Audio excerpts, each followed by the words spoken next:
Indian கான்ஸ்டியூஷனில் இருக்கிற fundamental duties எல்லாம் யூஎஸ்எஸ்ஆரோட கான்ஸ்டியூஷன்லேருந்து எடுக்கப்பட்டது. 1976 காங்கிரஸ் பார்ட்டி வந்து சர்தார் ஸ்வரத் சிங் கமிட்டி அப்படின்னு ஒரு கமிட்டி ஆரம்பிக்கிறாங்க. இந்த கமிட்டியில் வந்து மக்கள்லாம் அடிப்படையாக என்ன ரூல்ஸ் எல்லாம் ஃபாலோ பண்ணணும் அப்படின்னு சொல்லிட்டு யாராவது ரெக்கமெண்டேஷன்ஸ் வந்து கொடுக்கலாம் அப்படின்னு சொல்லிட்டு இந்த கமிட்டி ஆரம்பிக்கிறாங்க. அதுக்கப்புறமா 42nd அமெண்ட்மெண்ட் ஆக்ட் ஆஃப் 1976 ஒரு ஊரில் இருக்கிற சிட்டிசன்ஸ்லாம் வந்து இந்த மாதிரி டியூட்டிஸ் எல்லாம் வந்து பேசிக்காக ஃபாலோ பண்ணணும் அப்படின்னு சொல்லிட்டு ஒரு டியூட்டிஸை வந்து கான்ஸ்டியூஷனில் ஆட் பண்ணுறாங்க. இந்த டியூட்டிஸ் பேர் தான் வந்து ஃபண்டமெண்டல் டியூட்டிஸ். இதை வந்து ஒரே ஒரு வாட்டி அமெண்ட் பண்ணுறாங்க. இதில் வந்து பார்ட் 4A அப்படின்னு சொல்லிட்டு ஒன்று வந்து எக்ஸ்ட்ராவாக வந்து சேர்க்குறாங்க. Article 51A சேர்க்குறாங்க. இந்த ஃபண்டமெண்டல் டியூட்டிஸ் அப்படின்னு பார்த்தா 10 இருக்குது நம்ம கான்ஸ்டியூஷனில். To abide by the Constitution and respect its ideals and institutions, the national flag and the national anthem. நம்ம வந்து எப்போவுமே நம்மளோட கான்ஸ்டியூஷனை வந்து பின்பற்றணும் அப்படின்னு சொல்கிறாங்க. நம்ம கண்ட்ரியில் இருக்கிற ஒரு முக்கியமான பொருட்கள் வந்து எல்லாத்தையும் நம்ம வந்து ப்ராப்பராக ரெஸ்பெக்ட் பண்ணணும் அப்படின்னு சொல்கிறாங்க. அதுதான் வந்து நேஷ்னல் ஃப்ளாக், நேஷ்னல் ஆந்தம், அதெல்லாம் வந்து நம்ம ப்ராப்பராக ஃபாலோ பண்ணணும் அப்படின்னு சொல்கிறாங்க. நெக்ஸ்ட் வந்து to cherish and follow the Nobel ideas which inspired the national struggle for freedom. நம்மளோட முன்னோர்கள்லாம் வந்து எப்படி நம்ம நாட்டை வந்து பாதுகாத்தாங்களோ, அவங்க வச்சிருந்த ஐடியாஸ் வச்சு பாதுகாத்தாங்களோ, அதே மாதிரி நாமளும் நம்ம இந்தியாவை வந்து ப்ராப்பராக பாதுகாக்கணும் அப்படின்னு சொல்கிறாங்க. Third point, to uphold and protect the sovereignty, unity and integrity of India. இந்தியாவில் வந்து நம்ம எல்லாருமே யுனைட்டடாக இருக்கணும், எப்போவுமே நமக்குள்ளே வந்து எந்த ஒரு சண்டையும் போடாமல் இருக்கணும், அது வந்து நம்ம ப்ரொடெக்ட் பண்ணணும் அப்படின்னு சொல்கிறாங்க. ஃபோர்த் பாயிண்ட் வந்து to defeat the country and render national service when called upon to do so. நம்ம நாடு வந்து ஒரு பிரச்சனையில் இருக்குது அப்படின்னு சொன்னால் நம்ம உடனே போய் ஹெல்ப் பண்ணணும். நம்மளை வந்து கூப்பிட்டாங்க அப்படின்னா நம்ம உடனே போய் எந்த ஒரு தயக்கமும் இல்லாமல் நம்ம நாட்டுக்காக நம்ம போய் சண்டை போட்டு நம்ம கண்ட்ரியை வந்து பெரிய அளவில் எடுத்துகிட்டு போகணும் அப்படின்னு சொல்கிறாங்க. ஃபிஃப்த் பாயிண்ட் வந்து to promote harmony and the spirit of common brotherhood among all the people of India, transcending religious, linguistic and regional or sectional diversities, to renounce practices derogatory to the dignity of women. அதாவது நம்ம நாட்டில் நிறைய ஜாதிக்காரங்க, நிறையா மதக்காரங்களாம் இருக்குவாங்க. So எல்லாருமே வந்து எப்போவுமே ஒன்றா அந்த சகோதரர்கள் மாதிரி இருக்கணும் அப்படின்னு சொல்கிறாங்க. பெண்கள் வந்து அசிங்கமாக ட்ரீட் பண்ணுற முன்னாடி ட்ரீட் பண்ண மாதிரிலாம் வந்து இனிமேல் வந்து நம்ம ட்ரீட் பண்ணக்கூடாது அப்படின்னு சொல்கிறாங்க. நெக்ஸ்ட் பார்த்திங்கன்னா sixth point, to value and preserve the rich heritage of our composite culture. நம்ம என்ன ஒரு கல்ச்சரை ஃபாலோ பண்ணாலும் சரி, அதில் இருக்கிற அந்த நல்லத்தனம், அந்த பழமை வாழ்ந்த அந்த கல்ச்சரை வந்து நம்ம வந்து எப்போவுமே வந்து ஃபாலோ பண்ணணும். அதில் இருக்கிற வேல்யூவை வந்து எப்போவுமே நம்ம வந்து மெயின்டைன் பண்ணணும் அப்படின்னு சொல்கிறாங்க. செவன்த் பாயிண்ட் வந்து to protect and improve the natural environment including forest, lake, river and wild life and to have compassion for living creatures. நம்ம வந்து ஹியூமன்ஸை மட்டும் ப்ரொடெக்ட் பண்ணிகிட்டு இருக்கக்கூடாது, நம்மளோட ஊரில் இருக்கிற நேச்சுரல் ரிசோர்ஸஸ், அதாவது இந்த ஃபாரஸ்ட்டு, லேக், ரிவர், அதையெல்லாமும் நம்ம ப்ரொடெக்ட் பண்ணணும். அதே மாதிரி நம்மளை சுற்றி இருக்கிற சின்ன சின்ன உயிரினங்கள், அந்த பேர்ட்ஸு, அனிமல்ஸ் எல்லாத்தையுமே வந்து நம்ம வந்து ப்ரொடெக்ட் பண்ணணும். எல்லாமே நமக்கு ஒன்று தான் அப்படின்னு வந்து சொல்கிறாங்க. அடுத்தது வந்து to develop scientific temper, humanism and the spirit of enquiry and reform. நம்ம எல்லாருமே வந்து மனித நேயத்தோட ஒற்றுமையாக இருக்கணும். எதுவாக இருந்தாலும் அதை வந்து நம்ம சிந்திச்சு அது தப்பாக சரியா அப்படின்னு யோசிச்சுட்டு தான் பண்ணணும் அப்படின்னு சொல்கிறாங்க. அடுத்தது வந்து to safeguard public property and to abjure violence. அதாவது நம்மளை சுற்றி பப்ளிக்கில் என்னென்னலாம் இருக்கோ அதையெல்லாம் வந்து நம்ம வந்து ப்ரொடெக்ட் பண்ணணும் அப்படின்னு சொல்கிறாங்க. ஃபார் எக்ஸாம்பிள் கவர்மெண்ட் பார்க்கு, அதெல்லாம் வந்து நம்ம ப்ராப்பராக மெயின்டைன் பண்ணணும் அப்படின்னு சொல்கிறாங்க. அண்ட் அப்சர்வ் வயலன்ஸ், அதாவது நம்ம சண்டை போடாமல் எல்லாத்தையும் வந்து ரொம்ப சாஃப்டாக முடிக்கணும் அப்படின்னு சொல்கிறாங்க. Next ninth point, to strive towards excellence in all spheres of individual and collective activity so that the nation constantly rises to higher levels of endeavour and achievement. நம்மளோட நேஷனை வந்து நம்ம எப்போவுமே வந்து ரொம்ப பெருமையாக காட்டிக்கணும் அப்படின்னு சொல்கிறாங்க. நம்ம எது ஒன்று செஞ்சாலும் சரி அது வந்து நம்ம கண்ட்ரியை வந்து ரொம்ப பெருமையாக படுத்தணும் அப்படின்னு சொல்கிறாங்க. அடுத்தது வந்து last point 10th point, to provide opportunities for education to his child or ward between the age of 6 and 14 years. அதாவது 6 வயசுலேருந்து 14 வயசு வரைக்கும் எல்லாருக்குமே ப்ராப்பரான எஜுகேஷன் ஃபெசிலிட்டிஸ் வந்து கொடுக்கணும் அப்படின்னு சொல்கிறாங்க. அது உங்கள் பசங்களாக இருந்தாலும் சரி, இல்லை வேறு எங்கேயாவது வந்து வேலை செஞ்சிட்ருக்கிற பசங்களாக இருந்தாலும் சரி, அவங்களுக்கு வந்து கண்டிப்பாக வந்து எஜுகேஷன் வந்து கொடுக்கணும் அப்படின்னு சொல்கிறாங்க. நம்ம நாட்டில் இருக்கிற எல்லா ஸ்டேட், எல்லா யூனியன் டெரிட்டரி, அந்த பார்டருக்குள்ளே இருக்கிற எல்லா இடத்துலையுமே வந்து சட்டத்தை மாற்றுறதுக்கு பார்லிமெண்ட்டுக்கு ஃபுல் உரிமை இருக்குது. நம்ம கான்ஸ்டியூஷனில் 7th ஷெட்யூலில் வந்து 3 லிஸ்ட் இருக்குது. அது வந்து union list, state list, concurrent list அப்படின்ட்டு. அதில் வந்து யூனியன் லிஸ்ட்டில் 97 ஐட்டம்ஸ், ஸ்டேட் லிஸ்ட்டில் 66 ஐட்டம்ஸ் அண்ட் கன்கரண்ட் லிஸ்ட்டில் வந்து 47 ஐட்டம்ஸ் இருக்குது. யூனியன் லிஸ்ட்டில் இருக்கிற எல்லா சட்டத்தையும் வந்து பார்லிமெண்ட்டால் மாற்ற முடியும். அதே மாதிரி ஸ்டேட் லிஸ்ட்டில் இருக்கிற எல்லா சட்டத்தையும் வந்து ஸ்டேட் லெஜிஸ்லேட்டரால் மாற்ற முடியும். அதாவது மாநில சட்டமன்றமாக அந்த பார்லிமெண்ட்டில் யார் அந்தந்த ஸ்டேட்டில் இருக்காங்களோ அவங்க மாற்ற முடியும். கன்கரண்ட் லிஸ்ட்டில் இருக்கிற சட்டத்தை எல்லாம் வந்து பார்லிமெண்ட் அண்ட் ஸ்டேட் லெஜிஸ்லேட்டர் இவங்க 2 பேராலையும் மாற்ற முடியும். சப்போஸ் இவங்க 2 பேருக்குள்ளே ஏதாவது ஒரு சண்டை வந்தது அப்படின்னா அந்த கன்கரண்ட் லிஸ்ட்டில் வந்து சட்டத்தை மாற்றும் போது பார்லிமெண்ட்டில் இருக்கிற ஹெட் கிட்ட வந்து அவங்க எந்த லாக்காக வந்து சண்டை போடுறாங்களோ அதை வந்து அவங்க ப்ராப்பராக எடுத்து சொல்லணும் அப்படின்னு சொல்கிறாங்க. அட்மினிஸ்ட்ரேட்டிவ் பவர் ஆஃப் ஸ்டேட் வந்து அவங்களோட டெரிட்டரி, அதாவது அவங்களோட ஸ்டேட் உள்ள மட்டும்தான் வந்து அவங்களுக்கான பவர் இருக்கும். ஆனால் யூனியனோடது பார்த்திங்கன்னா ஃபுல் கண்ட்ரிக்கே வந்து அவங்க பவர் வந்து இருக்குது. அது வந்து 2 வகையாக சொல்கிறாங்க. ஒன்று வந்து the matters with respect to which parliament has exclusive power to make law. அதாவது அந்த யூனியனுக்கே வந்து பார்லிமெண்ட்டால் வந்து லா பண்ண முடியும்.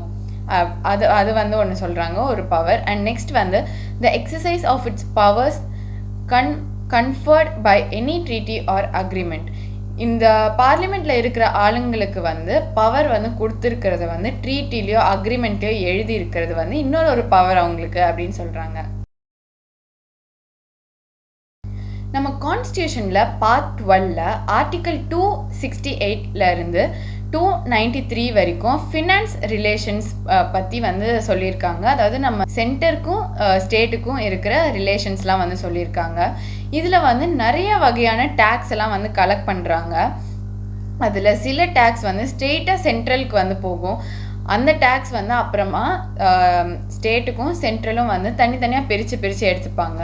இதை பிரிக்கிறது வந்து யார் அப்படின்னு பார்த்தீங்கன்னா ஃபினான்ஸ் கமிஷன். இவங்க வந்து எப்படி எலெக்ட் பண்ணப்படுறாங்கன்னு பார்த்தீங்கன்னா கான்ஸ்டியூஷனில் இருக்கிற ஆர்டிக்கல் 280 படி பிரசிடென்ட் தான் வந்து இந்த ஃபினான்ஸ் கமிஷனை வந்து அப்பாயிண்ட் பண்ணுவாங்க. நம்ம முன்னாள் பிரதமர் இந்திரா காந்தி 1983ல் சர்க்காரியா கமிஷன் அப்படின்னு ஒரு கமிஷனில் அப்பாயிண்ட் பண்ணப்படுறாங்க. எதுக்கு அப்பாயிண்ட் பண்ணுறாங்கன்னா சென்ட்ரல் ஸ்டேட்டில் இருக்கிற சென்ட்ரல் ஸ்டேட்டோட ரிலேஷனில் இருக்கிற என்கொயரிஸ் எல்லாம் வந்து தீர்த்து வைக்கணும் அப்படின்னு சொல்லிட்டு அப்பாயிண்ட் பண்ணப்படுறாங்க. அந்த கமிஷனில் வந்து 180 ரெக்கமெண்டேஷன்ஸ் அவங்களுக்கு வருது, அதாவது இம்ப்ளிமெண்ட் பண்ண சொல்லி. அதில் ஒரு ரொம்ப இம்பார்ட்டண்ட்டான ரெக்கமெண்டேஷன் வந்து எஸ்டாப்ளிஷ் பண்ணுறாங்க. அது வந்து 1990ல் இன்டர் ஸ்டேட் கவுன்சில் அப்படிங்கிறது தான் வந்து அவங்க எஸ்டாப்ளிஷ் பண்ணுறாங்க. பார்ட் 18ல் இருக்கிற ஆர்டிக்கல் 343 இருந்து 351 வரைக்கும் நம்ம நாட்டோட அஃபீஷியல் லாங்குவேஜ் பற்றி கொடுத்துருக்காங்க. அதில் வந்து 8th ஷெட்யூலில் என்ன சொல்லியிருக்காங்கன்னா நம்ம நாட்டில் வந்து 14 ரிலீஜனல் லாங்குவேஜஸ்லாம் இருக்குது அப்படின்னு சொல்கிறாங்க. ஆனால் இப்போ ப்ரெசண்ட்டில் வந்து 22 லாங்குவேஜ் இந்தியாவில் மொத்தமாக பேசப்படுது அப்படின்னு சொல்கிறாங்க. ஆர்டிக்கல் 352 படி நம்ம பிரசிடென்ட், அதாவது இந்தியாவோட பிரசிடென்ட் வந்து நேஷ்னல் எமர்ஜென்சி வந்து டிக்ளேர் பண்ணலாம். அது எப்போ டிக்ளேர் பண்ணான்னு பார்த்தீங்கன்னா நம்மளோட கண்ட்ரி வந்து ஒரு டேஞ்சரில் இருக்குது, ஒருத்தவங்க வந்து வார் பண்ண வராங்க, அந்த மாதிரி இல்லைனா யாராவது வந்து ஆக்கிரமிக்கிறதுக்காக வராங்க அப்படின்னு தெரியும் போது பிரசிடென்ட் வந்து நேஷ்னல் எமர்ஜென்சியை வந்து டிக்ளேர் பண்ணலாம். இதில் வந்து 2 வகையாக இருக்குது. ஒன்று வந்து வார் வருது, வருது, சண்டை போட வராங்க அப்படின்னு தெரிஞ்சால் அது வந்து டிக்ளேர் பண்ணும்போது அதை வந்து எக்ஸ்டர்னல் எமர்ஜென்சி அப்படின்னு சொல்லுவாங்க. இது வந்து ஆர்ம்ட் ரெபெலியன் அப்படின்னா பிரசிடெண்ட்டை வந்து யாராவது வந்து பயம்படுத்துகிறாங்க, யாராவது வந்து கொலை பண்ணிடுவேன் அப்படின்னு மிரட்டுறாங்கன்னா அப்போ வந்து டிக்ளேர் பண்ணுறது வந்து இன்டர்னல் எமர்ஜென்சி அப்படின்னு சொல்லுவாங்க. இது வரைக்கும் வந்து கான்ஸ்டியூஷன் அதாவது உருவாக்குனதுலேருந்து 3 times வந்து இந்த நேஷ்னல் எமர்ஜென்சியை வந்து டிக்ளேர் பண்ணியிருக்காங்க. அது எப்போனா 1962 ஒரு வாட்டி, 1971 ஒரு வாட்டி, அப்புறம் 1975 ஒரு வாட்டி. ஆர்டிக்கல் 356 படி கவர்னரால் இந்த பிரச்சனையை வந்து கான்ஸ்டியூஷன் படி எங்களால் வந்து ஹேண்டில் பண்ண முடியாது அப்படின்னு நினச்சாங்கன்னா அவங்க வந்து பிரசிடென்ட் கிட்ட இன்ஃபார்ம் பண்ணலாம். அது வந்து என்ன பிரச்சனை அப்படின்னு பிரசிடென்ட் பார்த்துட்டு அதுக்கு ஏற்ற மாதிரி அவங்க வந்து ஸ்டேட் எமர்ஜென்சியை வந்து டிக்ளேர் பண்ணுவாங்க. இந்த ஸ்டேட் எமர்ஜென்சி வந்து 1 வருஷத்துக்கு மேலே நீடிச்சு அப்படின்னா அது நீடிக்கணும் அப்படின்னா அதுக்கு வந்து ப்ராப்பரான ஒரு ரீசன் இருக்கணும். அந்த ரீசன் வந்து யார் வந்து ஓகே அப்படின்னு சொல்லுவாங்கன்னு பார்த்தீங்கன்னா எலெக்ஷன் கமிஷன் வந்து சொல்லுவாங்க, ஆமாம் இந்த இடத்துல வந்து நிறைய பிரச்சனை இருக்குது, எங்களால் எலெக்ஷன்ஸ் வந்து வைக்க முடியல அப்படின்னு எலெக்ஷன் கமிஷன் டிக்ளேர் பண்ணாதான் அந்த ஸ்டேட் எமர்ஜென்சி வந்து 1 year மேலே அந்த ஸ்டேட்டில் இருக்கும். மேக்ஸிமமாக ஒரு ஸ்டேட் எமர்ஜென்சி இம்ப்ளிமெண்ட் பண்ணலாம் அப்படின்னா அது வந்து 3 yearsக்கு. அந்த டைமில் வந்து பிரசிடெண்ட்க்கு பதிலாக கவர்னர் தான் வந்து அங்கே ரூல் பண்ணுவாங்க. இந்த மாதிரி ஒரே ஒரு வாட்டி பஞ்சாப்ல வந்து 1951 பிரசிடென்ட்டோட ரூலே இல்லாமல் கவர்னரே ரூல் பண்ணியிருக்காங்க. ஆர்டிக்கல் 360 படி பிரசிடெண்ட் வந்து ஃபினான்ஷியல் எமர்ஜென்சி வந்து டிக்ளேர் பண்ணலாம். இது எப்போ டிக்ளேர் பண்ணான்னு பார்த்தீங்கன்னா நம்மளோட கண்ட்ரி வந்து ஃபினான்ஷியலாக ஸ்டெபிலிட்டி இல்லை, ரொம்ப காசு வந்து குறைவாக இருக்குது, இனிமேல் நம்ம கண்ட்ரியை ரன்னே பண்ண முடியாது அப்படின்னு பிரசிடெண்ட் நடிக்கும் போது அவங்க வந்து இந்த ஃபினான்ஷியல் எமர்ஜென்சியை வந்து இம்ப்ளிமெண்ட் பண்ணலாம். இது இம்ப்ளிமெண்ட் பண்ணும்போது யூனியனோ ஸ்டேட்டோ இந்த கண்ட்ரியில் இருக்கிற எல்லா கவர்மெண்ட் ஆஃபீஸஸ்க்கும் including supreme court, high court judges எல்லாருக்குமே வந்து சேலரி வந்து கம்மி பண்ணிடுவாங்க. அப்போ வந்து அந்த காசெல்லாம் வந்து கவர்மெண்ட் கிட்ட ஆட்டோமேட்டிக்காக போயிடும். இது வந்து யார் பண்ணுவாங்கன்னு பார்த்தீங்கன்னா பிரசிடெண்ட் தான் பண்ணுவாங்க. இது வரைக்கும் இந்தியாவில் இந்த மாதிரி ஒரு ஃபினான்ஷியல் எமர்ஜென்சி வந்து டிக்ளேரே பண்ணதில்லை. அமெண்ட்மெண்ட் அப்படின்னா வந்து சேஞ்ச், இம்ப்ரூவ்மெண்ட், மாடிஃபிகேஷன் அப்படின்னு அர்த்தம். பார்ட் 20 ஆர்டிக்கல் 368 பார்லிமெண்ட்டில் இருக்கிறவங்க வந்து எப்படிலாம் அவங்களோட பவர்ஸை யூஸ் பண்ணி கான்ஸ்டியூஷனை வந்து அமெண்ட் பண்ணலாம், அதோட ப்ரொசீஜர்லாம் என்ன அப்படின்னு சொல்லி அமெண்ட்மெண்ட் ஆஃப் த கான்ஸ்டியூஷனுங்கிற ஹெட்டிங் கீழே கொடுத்துருக்காங்க. ஒரு கான்ஸ்டியூஷனை வந்து அமெண்ட் பண்ணணும் அப்படின்னா அது வந்து ஃபர்ஸ்ட் வந்து பார்லிமெண்ட் வந்து என்ன பண்ணுவாங்கன்னா ஒரு பில் வந்து பாஸ் பண்ணுவாங்க. யார் பாஸ் பண்ணுவாங்கன்னு பார்த்தீங்கன்னா 2 houses of the parliament, Lok Sabha and Rajya Sabha. இவங்களுக்கு வந்து அந்த பில்லை பாஸ் பண்ணுவாங்க. அதை பாஸ் பண்ணும்போது உள்ள அந்த சபாவில் இருக்கிற மெம்பர்ஸ் வந்து அதில் வந்து 2/3 ஆஃப் த பீப்புள் வந்து அதை வந்து அக்செப்ட் பண்ணணும், அதுக்கு வந்து ஓட் போடணும். ஓகே இது கரெக்டு தான் அப்படின்னு அவங்க நினச்சா அவங்க ஓட் போடலாம். அந்த மாதிரி அந்த 2 ஹவுஸ்லேயும் வந்து 2/3 ஆஃப் த ஓட் வந்து அவங்க வாங்கிட்டாங்க அப்படின்னா அந்த பில் வந்து அடுத்தது பிரசிடெண்ட்டுக்கு போகும். அவங்க வந்து என்னென்னலாம் அதுக்கான ப்ரொசீஜர் இருக்கோ அதை பார்த்து அந்த அமெண்ட்மெண்ட்டை வந்து கான்ஸ்டியூஷனில் டிக்ளேர் பண்ணிடுவாங்க. இதை வந்து வெறும் பார்லிமெண்ட்டில் இருக்கிறவங்களால மட்டும்தான் இந்த பில்லை வந்து பாஸ் பண்ண முடியும். இதை வந்து ஸ்டேட் லெஜிஸ்லேட்டர்ஸால் கூட வந்து இந்த அமெண்ட்மெண்ட்லாம் பண்ண முடியாது. வெறும் பார்லிமெண்ட்டில் இருக்கிறவங்களால மட்டும்தான் இந்த கான்ஸ்டியூஷனில் இருக்கிற லாஸ் எல்லாம் வந்து அமெண்ட் பண்ண முடியும். ஆர்டிக்கல் 368 படி இந்த அமெண்ட்மெண்ட்ஸை வந்து 3 வகையாக பண்ணலாம். ஃபர்ஸ்ட் வந்து amendment by simple majority of the parliament. பார்லிமெண்ட்டில் வந்து சிம்பிளாக எல்லாருக்கும் வந்து அந்த அமெண்ட்மெண்ட்க்கு எவ்வளோ மெஜாரிட்டி வருதோ அதுக்கு ஏற்ற மாதிரி பண்ணலாம். செகண்ட் வந்து amendment by special majority of the parliament. ஸ்பெஷலாக வந்து இருக்கிறவங்கலாம் வந்து அதாவது ஹையர் போஸ்ட்டில் இருக்கிறவங்க அவங்களாம் வந்து அமெண்ட் பண்ணுறது செகண்டு. தேர்ட் வந்து amendment by special majority of the parliament and the ratification of half of the state legislators. அடுத்தது வந்து அந்த ஸ்பெஷல் மெஜாரிட்டி இருக்காங்களா அவங்க கூட சேர்ந்து ஸ்டேட் லெஜிஸ்லேட்டர்ஸும் வந்து இவங்க பாதி அவங்க பாதின்னு மெஜாரிட்டி போட்டு அந்த மாதிரி அமெண்ட்மெண்ட்டையும் வந்து அவங்க பண்ணலாம். நேஷ்னல் கமிஷன் கான்ஸ்டியூஷன்லாம் ப்ராப்பராக ஒர்க் பண்ணுதா அப்படின்னு தெரியறதுக்காக 2000 கவர்மெண்ட் ஆஃப் இந்தியா வந்து எம்என் வெங்கடசாலியா அப்படின்னு ஒருத்தரை வந்து ஹெட்டாக வைக்கிறாங்க. அப்புறமா வந்து ஏப்ரல் 2000 3 மெம்பர் கவுன்சில்ஸாக வந்து மறுபடியும் கமிஷனாக வந்து அதை மறுபடியும் பிரிக்கிறாங்க. அதுக்கு வந்து ஹெட்டாக சீஃப் ஜஸ்டிஸ் ஆஃப் இந்தியா எம் புன்சிச்சி வந்து ஹெட்டாக இருக்காங்க. இவங்கெல்லாம் வந்து ப்ராப்பராக ஒர்க் பண்ணுறாங்களா அப்படின்னு தெரியறதுக்காக இந்த ரெஸ்பான்சிபிலிட்டிஸ் எல்லாம் வந்து கவர்மெண்ட்டே எடுத்துகிட்டு அவங்க கீழே இருக்கிற லெவல்ஸ் எல்லாத்தையும் வந்து அவங்களே ப்ராப்பராக பார்த்துக்கிறாங்க.